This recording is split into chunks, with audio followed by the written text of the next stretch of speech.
What do you do on Sundays? Nothing in particular. What do you do? Oh, nothing lately. I mean, if you'd like to come visit me sometime, you're welcome to. At least there's some pretty country around where I live. Would you like to come visit me this Sunday? Yes. What a strange girl you are. Why? Flung out of space.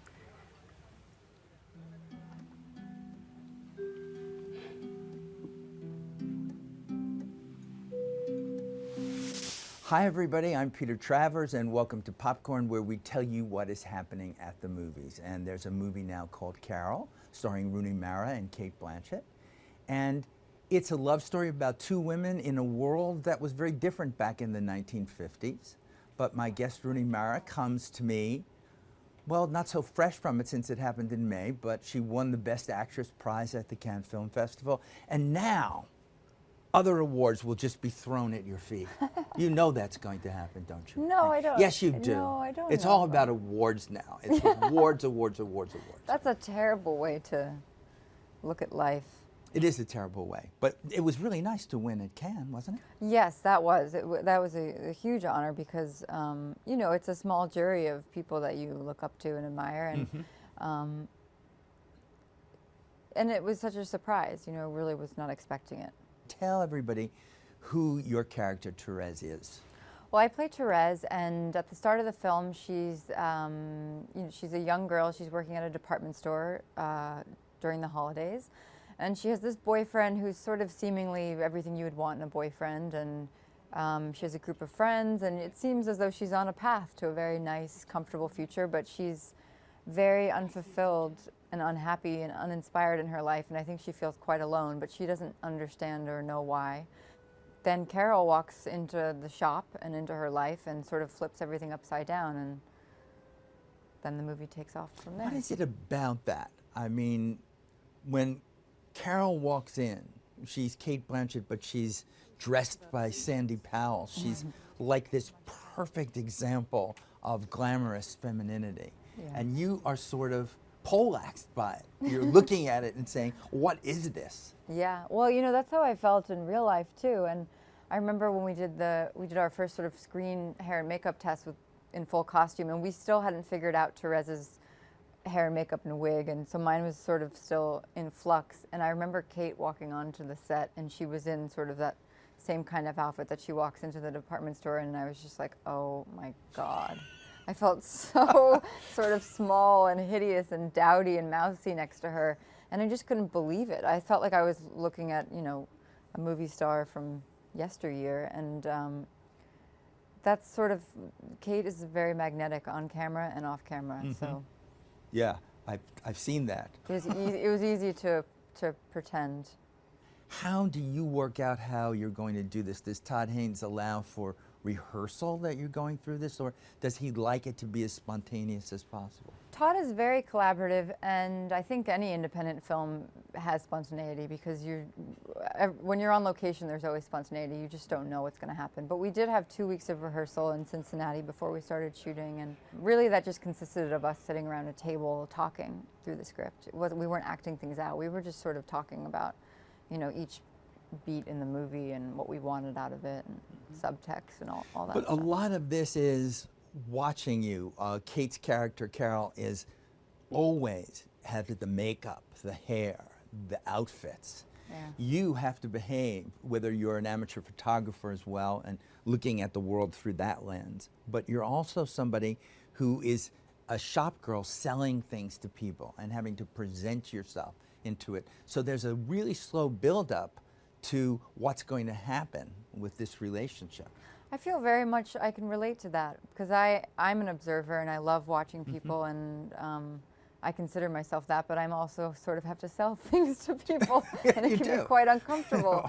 And I think that Therese feels very much that way. She is an observer. She's a voyeur and loves to watch and observe people and soak everything in. And then Carol comes in and she has never seen anyone like her before. She can't even really believe that she exists. I don't think she even knew it was possible to be a woman like that.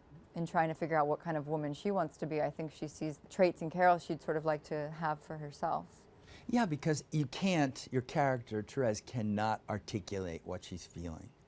There is this wonderful scene where you're on the phone and saying, I want to ask you things. Yeah. And she has to say, ask me things, please. She has to, she wants to tell you, but it's so long before you can actually express what it is you're feeling. Well, because I think that Therese doesn't even have, she doesn't have the language to describe the things she's feeling.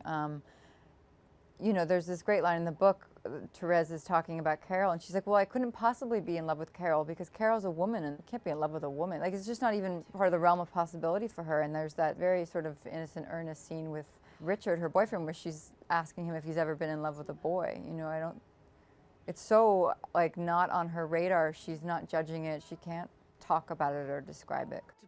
When you're a member of the audience watching yourself, what is that? Is that a pleasurable experience for you? Oh, no, God, no. I mean, it's so hard, you know, I can't really judge it or be objective. And whenever you're a part of making something, I can see all the stitches. I can see all the work that went into it. You know, actually, this film was I was able to lose myself in about the first 35 minutes. And then it's just too hard. Hopefully in like 5 or 10 years I can watch it and you can go back and experience it the way that audiences have been experiencing it. But it's just too hard when you're in it. You're just judging yourself the whole time. At least I am. Well, look, your sister Cate is been doing this same profession as you are. She did it before you. So Yeah. is she helpful? Does she say, Rooney, here, watch out for this. Don't do this. I mean, I think much earlier. I mean, we've both sort of do that for each other now. But yeah, definitely when I had first started out, for sure, yeah. You do it for each other now, so you look at each other's work and you can be critical. Oh, with God, no. She doesn't do that. I wouldn't do that. No, I would No. never be like, you know, in that one scene. That was just really, let me give you notes. And I wouldn't have any anyway. I think she's brilliant. But we definitely don't do that. I don't think that would be a help. I wouldn't do that for any sister or not. I wouldn't. You wouldn't do it to another actor. No. Yeah. Well, there are some people that do. I hope you don't get to work for them. You know, or with them, or in any way like that. The thing is, you do it so much for yourself. I mean, at least I do, and I know she probably does as well. You're so critical of yourself. Like, I don't really need to hear what other people's criticisms. I already know them. You know? Yeah, nobody could come up with anything that you couldn't beat. Yeah. Yeah, that would be it. I remember seeing you very early on in Nightmare on Elm Street. Yes. You know, is that your seminal, wondrous experience of? Of what? Did you enjoy it? Yes and no. It was very, very, very, very challenging, difficult to shoot and be a part of for lots of different reasons. And then on top of that, I made 2 very good friends on that film, and we had we were all in it together, you know, we were all having some challenges. We just had so much fun. And you really learn a lot on those kinds of experiences, on films that sort of are more challenging. You learn a lot about yourself and what you are capable of and what you don't want and what you do want. But when you get Girl with the Dragon Tattoo, you're under a microscope. Yeah. At least when you were doing that, nobody knew, but suddenly you're playing this part everybody had an opinion about. Yeah, that can be challenging. They all saw that in their head about doing that. And when I first met you, you had done that. And it had to be wrenching experience to play her. It wasn't, you know, while I was doing it, I was really lucky that, you know, David and the whole team behind that film really kept me in this sort of little bubble. I was really shielded from any outside noise. I really just disappeared for a year and didn't think or worry about what anyone else was thinking or saying or wanting. I really just got to disappear into it. And then, of course, obviously, yes, when it comes out, there is all of that. But while I was doing it, none of that was crossing my mind. What of what we've seen of you, Rooney Mara, on stage or screen or whatever you do to perform, it comes closest to who you are? To who I am in real life? In real life, yeah. That person. I'm looking, you know. Who is she? I don't know that any of them do. I mean, there's I think that everything that I've done has a little piece of me, but none of them are fully me. I mean, there's a lot about Lisbeth that I felt very close to and related to in a lot of ways. And then there's a lot about Therese that I related to, not so much me now, but when I was younger, there was a lot about me that I could relate to in that part. There's usually always one little part of a character that I feel I can relate to. I love Ain't Them Body Saints that you did. I just Yeah. think that's just a lovely movie that people haven't seen enough of. I know, I love that film. And we live in a world where we can have access to anything, but we don't seem to want anything but what's just coming out.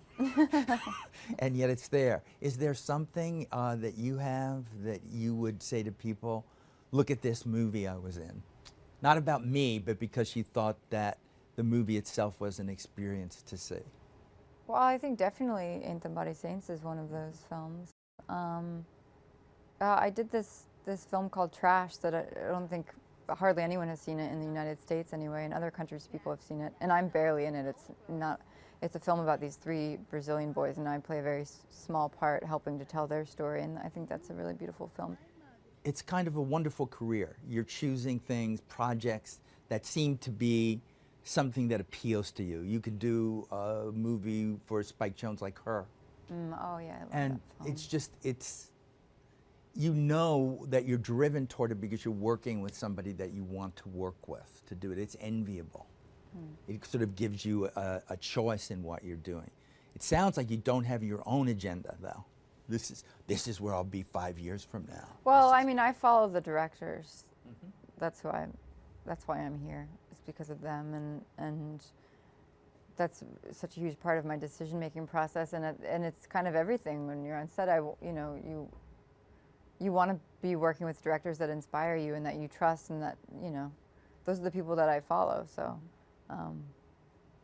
So of Todd Haynes, who you've just worked with in Carol, Yeah. what about his work? What, other than Carol, that he's done really hits you? Oh, I mean everything. I'm Superstar even is Karen Carpenter's story. Yeah, I'm obsessed puppets. with that. Yeah. It's amazing. And when have you ever seen anything else like that? Safe, Far From Heaven. I'm Not There with what he did with Cate on that, and all those other brilliant actors. I mean, Todd, he has this deep love and understanding and respect for women, and he's been such a sort of incredible storyteller for them. And so to get to work with someone like that, it was just, As we end, we end in song, and you've broken my heart now, at least a Trinidad. I don't remember. Yeah, you do. You did once give me something. What did I do? It was a slight, I don't want to put it in your head, because I'm just looking for, because I know you're in the shower, you must hum, you must do something. That's so simple. I have a dog, I'm always singing something to her. You know what I used to do with my dogs, actually, which was really good training for Carol, which I didn't even realize, is I constantly just speak to them in like a 50s dialect. Well, okay, I'll take that, and we'll set it to music. No, can't. you would do it in the can't do 50s. it. It's always I can't. I forgive you I'm sorry. almost, even though you could see the disappointment. Next time I come in, I'll bring a pre-recorded. Version of something Yeah. you did And I'll while play you it for were you. private, and then you'll do it. Yeah. Rooney, thank you. Thank you for you. putting up with me. It's so Oh, sweet thank you for of putting up you. with me.